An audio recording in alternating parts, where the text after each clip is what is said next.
Hey everyone, I'm finally doing the story time of how I met Marilyn Manson. Today is his birthday and also marks 5 years of sobriety for him.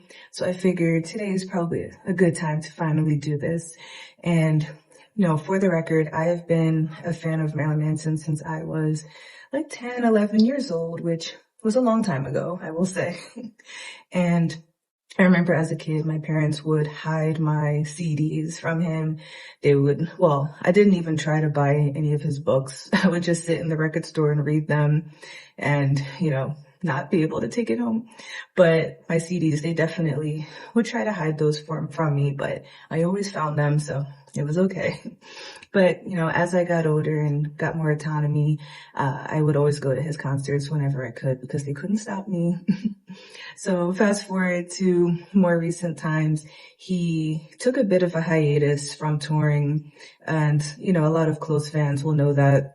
And that he was also working on his sobriety at that time.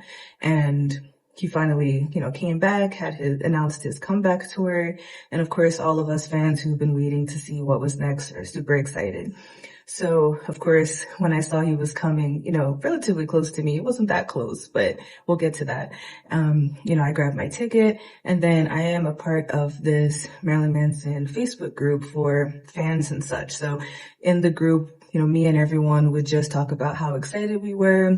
And I'm talking like almost a year in advance. We were talking about what are we going to wear, who was going to be at which event. Maybe we can meet up and meet each other. It was really cool. A really cool sense of community being in that Facebook group. So, we did that, made some friends through the group. Finally, the day is here. And this day was so chaotic. So I know I mentioned before the show was kind of close to me. So it was like a 2.5, 3 hour drive, give or take. And I'm not a driver, so my best friend came with me for moral support, and her cousin actually agreed to drive us over, which is really nice. So my friend and the cousin, they come and pick me up. We're driving. We're about an hour into the drive, and tell me why the police start just trailing behind us. And all I kept thinking was, oh my gosh, like nothing is going to stop me from meeting this man. And I'm like, if I have to walk the rest of the way, then that's what I'm going to do. And I was really nervous because, sometimes unfortunately some people do get profiled and I was worried that this was going to be one of those situations. But fortunately, we did not get stopped by the cops and my anxiety was able to dissipate as much as it could because I was about to meet Marilyn Manson in a couple of hours. So of course my anxiety was super high. And on that note, my friends were like, oh, why don't we stop and, grab a drink and try to calm your nerves? But I was so motivated by the fact that at that point, Manson was about 4 years sober. So I figured, well, if he can show up sober, then so can I. I can get through this. I can try to manage my anxiety. So we finally get there and it is the hottest day ever. And I don't know why I decided to wear a vinyl skirt and platform boots. Yeah. I was sweating like crazy. Had to be at least like 85, 88 degrees Fahrenheit that day. And that was in New Jersey. So we finally get there. I joined the line and I thought I was hot in my clothes, but it was like a line of like the final boss goths with like leather trench coats and the whole nine. And so then I realized, okay, I'm gonna stop complaining because I know they have to be hot. But I noticed in the line, I was the only black girl and, it is what it is. Like growing up as like a metal fan, a hard rock fan, a lot of times I am the only black girl and it doesn't bother me. I definitely notice it, but it doesn't stop me from, liking what I like. But I did notice I was the only one in the line, which is okay, to be expected, right? And then there was this one guy in line who just kept staring at me. It was really weird. And I recognized him from the Facebook group, but he never said anything to me. But, and I'll get to that in a second. So I made friends with a couple other people in the line and, we were in line for maybe about an hour and a half or so. And again, so hot. And we were all trying to just, keep our faces looking as good as possible because we're about to meet Marilyn Manson. We're about to take a picture with him and hug him and everything. So Fast forward, by the time I did actually meet him, I just accepted my fate that my face was going to be sweaty because there was no shelter for us at all. They just had us out there in the elements, just out in the sun. And, full disclosure, it cost about $650 for that meet and greet, which was totally worth it. But you would think that they would have some sort of shading for us, which they did not. But hey, it's okay. I'm still grateful for the opportunity. So I'm in line and we're getting closer and closer to the tent that Manson is in, and the nerves are kicking in. I am freaking out. I am shaking. However, this really, really sweet lady, I won't say her name, but was in the line right in front of me, and I noticed that she was legit panicking. And for those of you who don't know, my background is in mental health. So instantly my reaction was, okay, I need to help this woman feel better. I need to help her calm down, even though I'm freaking out myself. So I calmed her down a bit and, to just try to help her channel her anxiety into excitement. And then I agreed to go before her so that way I can come out and tell her how it was. So I had no choice but to just go in. I didn't have time to even really prepare my nerves because I was trying to help my friend, be calm. So I walk into the tent and Manson is there in all his glory. And I'm just, oh my gosh, like a little scared cat walking in. And he just looks at me like, oh, okay. Which probably, because I was the only Black person he probably saw all day. But that's okay. That's exciting. I love that for me. So I walk in and I had what I wanted to say to him like rehearsed in my head. So basically I told him the story about how a couple years prior on his previous tour, I promise this is true. So I was in the front, and during his song, The Beautiful People, when artists come out and they kind of like engage with the crowd. So he was holding on to my shoulder during The Beautiful People, and my friend did not think to take a picture, record it, anything. So whenever I tell people this story, they think I'm making it up because it sounds so crazy, but I promise it's true. So I was telling Manson about that, and he just gives me this like smirk, like he doesn't say anything. And I'm like, he must think I'm crazy. Maybe he thinks I'm lying.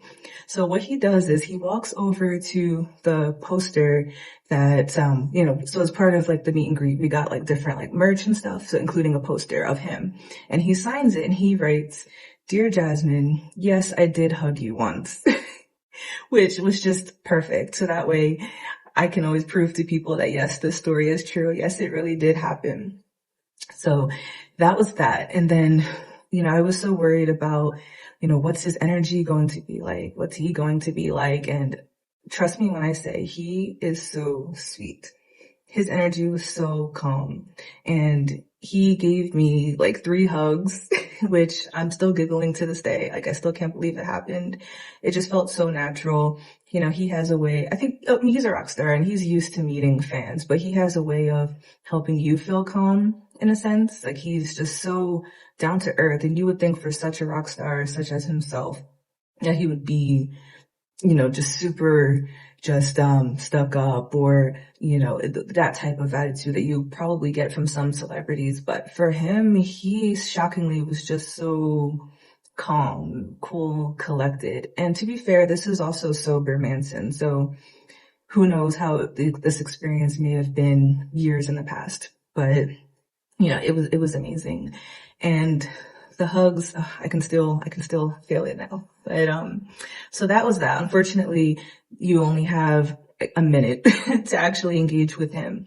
So I had no choice but to, say my goodbyes. But what I did say to him was, thank you so much for being here, which meant thank you for, took his time to go through his sobriety and came back on tour, allowed us to meet him and all of that. I was so grateful for. So I let him know that. And he just looked at me like with a lot of emotion and just said, thank you so much for being here. And that meant a lot to me, that he understood how much, us fans appreciated him coming back and doing this and giving us the opportunity to meet him and such. So moving on, the rest of the concert was amazing as usual. And, I left the show just super, super happy, super happy. We had to wait a couple of days to get the photos, so we weren't allowed to have our phones in the tent for obvious reasons, right? But they had professional photographers taking our photos. So we had to wait a couple days for them to give us the photo. But hey, I didn't care. I was happy to know that it was coming. So eventually we get the photos, I'm in love, and, now I have that memory forever, of me meeting him. So that is that. But I will say, and I mentioned this a little bit earlier, that someone that was in the line when we were waiting to meet him, who was just super weird, that was just staring at me after the show, like the next day, friend requested me on Facebook and messaged me and said, "Oh, hey, I saw you at the meet and greet, but I was too nervous to talk to you." And I said, "Oh, yeah, I remember you." Me, I'm always super polite. I said, "Oh, yeah, I saw you. What did you think about the meet and greet? How was your experience?" So we exchanged, conversation about like how it was for him meeting Manson, how it was for me. And then the conversation got really weird really quickly. So I'll just cut to the chase. This guy has a weird fetish for Black women. And of course, me being the only Black woman in the whole line to meet Marilyn Manson, of course I stand out. And it was just bizarre. He was saying weird things like he wants to worship me and he just wants to hang out. And it was weird. Like, it wasn't even like a couple of weeks of just talking and chatting and then building a natural rapport and then coming out with the weird stuff like that. Just, like shoot your shot and see how it goes. Like, he came out with it pretty immediately. And I really didn't know how to react. And I have an issue where I'm too polite to people. Like, I don't necessarily set that boundary immediately. I kind of just give people a chance or a lot of chances, which I did, and semi-entertained this person for maybe like a couple of weeks.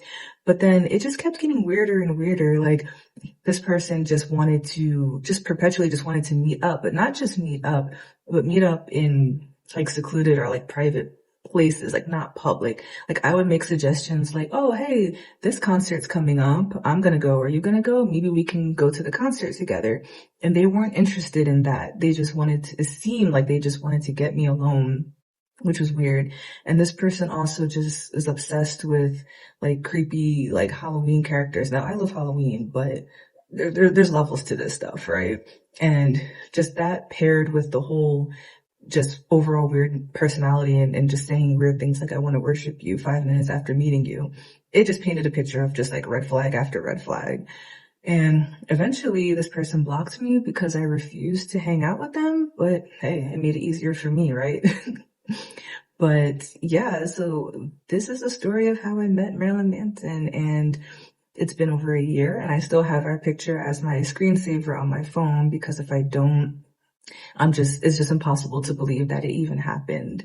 So yeah, if you want to know any more, if you have any questions, definitely leave a comment below. And yeah, if you want me to expand on anything, then I would love to. So thanks for listening.